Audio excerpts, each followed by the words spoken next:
শিৱসাগৰ জিলাৰ দৰিকাপাৰ উদয়নগৰত ২২ বছৰীয়া পিংকি দত্ত নামৰ এগৰাকী মহিলাৰ ৰহস্যজনক মৃত্যুক লৈ অঞ্চলটোত ব্যাপক চাঞ্চল্যকৰ সৃষ্টি হৈছে। প্ৰাপ্য তথ্য অনুসৰি যোৱা নিশা পিংকি দত্ত অচিনাক্ত কাৰণত হঠাৎ অসুস্থ হৈ পৰে আৰু পিছত মৃত্যু হয় বুলি পৰিয়ালৰ লোকে দাবী কৰিছে।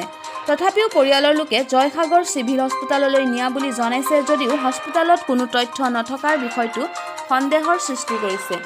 অৱশ্যে স্থানীয় ৰাইজে ঘটনাটো সন্দেহজনক বুলি অভিহিত কৰি কয় যে পিংকি দত্তক পৰিকল্পিতভাৱে হত্যা কৰা হ'বও পাৰে বুলি সন্দেহ। ইপিনে পৰিয়ালৰ একাংশ সদস্যই ঘটনাৰ কথা সংবাদ মাধ্যমত প্ৰকাশ নকৰিবলৈ চেষ্টা কৰাৰ অভিযোগ উঠিছে। ঘটনাস্থলীত উপস্থিত সাংবাদিক দলক পৰিয়ালৰ কিছু সদস্যই বাধা দিয়াৰ খবৰ পোৱা গৈছে। পিংকি দত্তৰ মৃতদেহ কালি নিশাৰ পৰাই ঘৰৰ চৌহদত ৰাখি থোৱা হৈছে, যাৰ ফলত অঞ্চলটোৰ লোকৰ মাজত সন্দেহ আৰু বিতৰ্কৰ সৃষ্টি হৈছে। উল্লেখযোগ্য যে মৃত মহিলাগৰাকীৰ ৪ বছৰীয়া সন্তান আছে। ঘটনাস্থলীত ইতিমধ্যে গাঁও প্ৰধান, গাঁওৰক্ষী বাহিনী লগতে আৰক্ষী উপস্থিত হৈছে। আৰক্ষীয়ে মৃতদেহ ইতিমধ্যে মৰণোত্তৰ পৰীক্ষাৰ বাবে প্ৰেৰণ কৰিছে। ইয়াৰ মাজতে ঘটনাটোক লৈ স্থানীয় ৰাইজৰ মাজত উত্তেজনা অব্যাহত আছে।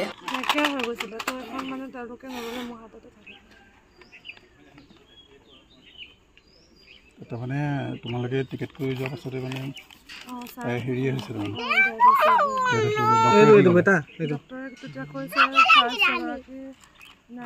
মানে তেতিয়া চা মোৰ চেঞ্জ টেষ্ট কাৰণ মই মানে অকলে গৈছোঁ ন, আৰু মই নাজানো কি কৰিব লাগে কি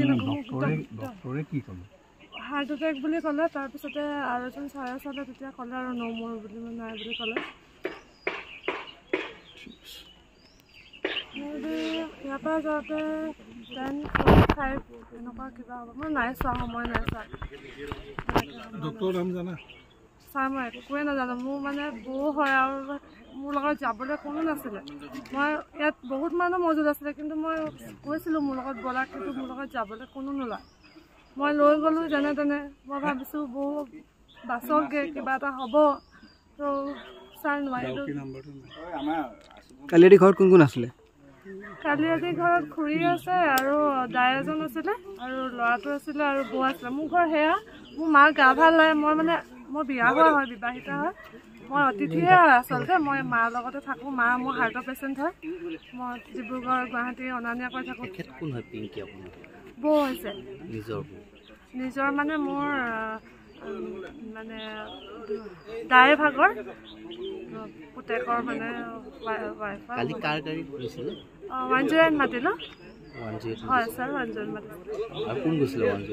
108ত মোৰ সেই এজন দাই আছিল, কৈছিলোঁ যে তেওঁৰ নামটো কি? দাইজনৰ নাম? তেওঁৰ নামটো যোগেন চাংমাই। যোগেন চাংমাই। তেওঁ চাংমাই গাঁও বেতবাৰী নহয় জানো? হয়। তেওঁ কেইটা বজালৈকে আছিলে? তেওঁ তেতিয়ালৈকে আছে। মই ডেড বডিও লৈ গৈছিলোঁ। যোগেন খুৰাৰ বাইট এটা ল'ব পাৰিম নেকি বাৰু? মই নাজানো। যোগেন খুৰা আছে নাই? গাঁওবুঢ়াৰ নাম যোগেন চাংমাই। এতিয়া আপুনি কৈছে যে হস্পিটাললৈ নিছে, কিন্তু জয়সাগৰ আৰক্ষী থানা হস্পিটালৰ ছুপাৰিণ্টেণ্ডেণ্ট আৰু সেই সময়ৰ উপস্থিত থকা ডক্টৰ আৰু তাত CC কেমেৰা ক'তো কিন্তু ইয়াত একো এণ্ট্ৰিয়েই নাই। গতিকে তালৈ নিয়াটো কথাটো শুদ্ধ নহয়, কাৰণ তাত CC কেমেৰা ফুটেজতো নাই নিয়াটো। ডক্টৰ যিজনে চাইছে সেইজনৰ অস্বীকাৰ কৰিছে, মানে এনেকুৱা পেচেণ্ট নহয় আমি নিছোঁ। মই টিকেট অলৰেডি কাটিছোঁ। টিকেটটোতো চবেই কাটিব পাৰে। সেই টিকেট ছাৰ মই তাৰপিছত এণ্ট্ৰি কৰিলে নে নাই? প্ৰেছক্ৰিপশ্যন লিখিলে নে নাই? প্ৰেছক্ৰিপশ্যন নিলিখিলে। সেইখন মই হাততে লৈ ডিচাৰ্জখন দিলে নে নাই? আপোনালোকেতো এতিয়া তাত মৰিছে যেতিয়া, তাত ডিক্লেয়াৰ কৰিছে যেতিয়া, মেডিকেল চাৰ্টিফিকেটত তাত হেৰি এটা লাগিব। সেইখন নিদিয়াকৈ তেওঁলোকে এৰি নিদিয়ে নহয়। ছাৰ মই কথাটো বুজাই দিছোঁ। তেওঁলোকে ক'লে যে তেওঁ যদি কোনো ইঞ্চুৰেঞ্চ নাই তেতিয়াহ'লে পষ্টমৰ্টম কৰিলেও হ'ব, নকৰিলেও হ'ব। পষ্টমৰ্টমৰ কথা কোৱা নাই, ডেথ চাৰ্টিফিকেটখন লাগিব নহয়। ৰ'ব, মই কথাটো কৈছোঁ। তেওঁলোকে মোক যেনেকৈ কৈছে মই সেই তেনেকৈ কৈছোঁ। তাৰপিছতে তেওঁলোকে ক'লে পেৰেণ্টছক সুধিলে নাই। মই দাদা ফোন কৰিছোঁ, ঘৰৰ অল ফেমিলিক ফোন কৰিছোঁ। তেওঁলোকে ক'লে নালাগে, পষ্টমৰ্টম কৰাব নালাগে। তাৰপিছত হ'ব বুলি ক'লে। তাৰপিছত ছাৰক মই কৈছোঁ, ছাৰ ডিচাৰ্জখন দিয়ক, তেনেকৈ বুলি খুজিছোঁ। তাৰপিছতে তেওঁলোকে মানে লৈ যাব পাৰা যদি তোমালোকে বিচাৰিছা সেই বুলি ক'লে। লিখিত লৈছিলে নেকি আপোনালোকে? লিখিত নাই লোৱা। লিখিত নোহোৱাকৈ নিদিয়ে নহয়। মই নাওজান গাঁৱৰ গাঁও প্ৰধান। আজি মই দিনৰ 2:30 বজাত এটা ফোন কল পাওঁ যে নাওজান গাঁৱৰ বাসিন্দা পাপু দত্তৰ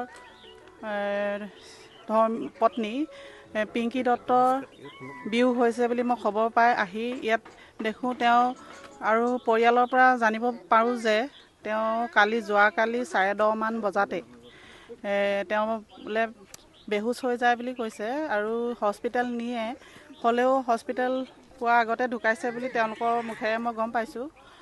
আৰু এতিয়া আমি প্ৰশাসনক খবৰ দিছোঁ, তেওঁলোকে আহি এতিয়া বিষয়টো দৃষ্টিগোচৰ কৰিছে। তেওঁলোকৰ ফালৰ পৰা যিখিনি কৰিব লাগে সেইখিনি কৰিছে। আৰু এতিয়া তেওঁলোকে আৰক্ষী বিভাগৰ পৰা জনোৱা মতে তেওঁলোকে এতিয়া মৰণোত্তৰ কাৰণে জয়সাগৰলৈ তেওঁলোকে প্ৰেৰণ কৰিছে। সন্দেহ বুলি তেনেকৈ এতিয়া পৰিয়ালৰ লোকে কোৱা মতে তেওঁলোকৰ কোনো সন্দেহ নাই বুলি কৈছে। তেওঁলোকৰ মানে পিংকী দত্তৰ মাতৃয়েও তেওঁ কোনো সন্দেহ নাই বুলি কৈছে। তেওঁ আজি অৰুণাচলৰ পৰা পাইছে ইয়াত। তেওঁৰ স্বামীও নাথাকে, অৰুণাচলত থাকে। আজি ইয়াত অকল তেওঁ শাহু আৰু তেওঁৰ নিজৰ ল'ৰাটো 4 বছৰীয়া ল'ৰা। বিয়া হোৱা তেওঁলোকৰ মতে 5 বছৰ হ'ল বুলি কৈছে আৰু ল'ৰাটো 4 বছৰ হৈছে।